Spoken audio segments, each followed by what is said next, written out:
Yay, it's harvest time. Soon we're going to harvest these little guys and maybe part of these little guys. Look at that, how beautiful.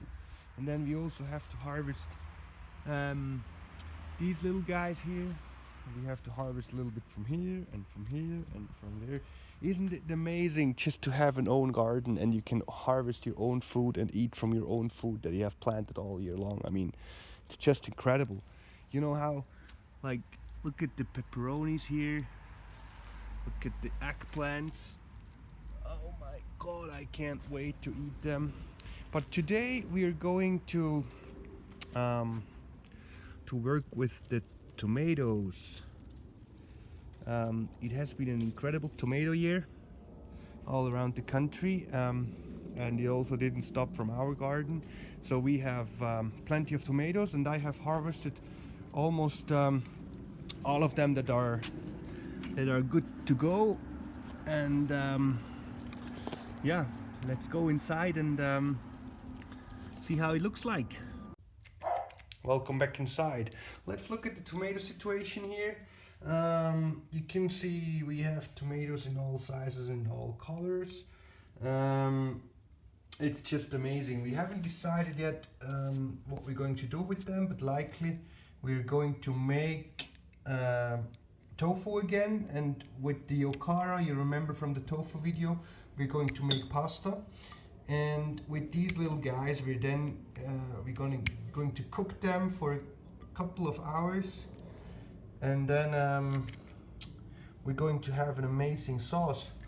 I also yesterday quickly made a new hot sauce, and I will put a teaser into this video as well. And we will add the hot sauce to the tomato sauce, because tomato and hot sauce works perfectly fine, and therefore I'm sure our guests will be thrilled about what we're going to cook. So we unfortunately don't have time to process them today straight away, which would obviously be the best. But to prepare themselves or prepare the tomatoes for the fridge, I'm going to cut them in a way that the greeny stuff is still on, because with this they last longer. It all depends, of course, on how long you want to keep them in the fridge. And you have to give them enough space between that they don't rotten. And you really have to be careful on these little guys here. You can see that this is like almost, like, you see almost liquid is coming out if I only press a little bit. So don't put this to the other tomatoes. I'm not saying you should throw it away, you just can eat it, but don't put it on the plates, because otherwise they could maybe, if they pop out, they could maybe damage the other tomatoes, and you have like a lot of rotten tomatoes that you need to throw away. And you know, if this would be a Wu-Tang song, it would be like, tomatoes rule everything around me. Trim, get the scissors and make the hot salsa in my house, yeah. So not from the Wu-Tang, but here a little advice. You see this greenish guy here? I mean, I don't throw it away, because I like also if some of the greenish ones are in the hot sauce and in the salsa afterwards, because it gives just kind of a little bit a different twist. I mean, I understand that this little guy will not do anything compared to all the others, but I'm just saying, if you have more of these cut by accident, just don't throw it away. You still can process them, right? So as mentioned before, this is the hot sauce I made yesterday, and I just take a little oh jeez. But this is just amazing. You cannot believe it. It contains of garlic doves. It's like the other salsa we did last time, but I just put in much more cilantro and much more garlic doves. And I also added less vinegar, and therefore you can see, compared to last time, it's way less liquidish. It's much like, it's not firm, but it's more like a paste. Like before, it was more like, I don't know, too liquidish. But it's just like, this is a little stronger than last time, I think.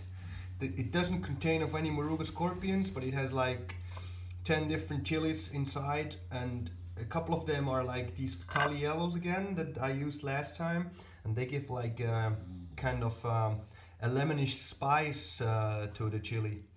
Yeah, I really encourage you to try out this hot sauce because it's just mind-blowing in many ways. Alright, tomato kings and tomato queens, before we close shop today, one last advice from me. You can see these rotten guys here that also reminds us on the Wu-Tang Clan when I say the old dirty bastard is dirty and stinky.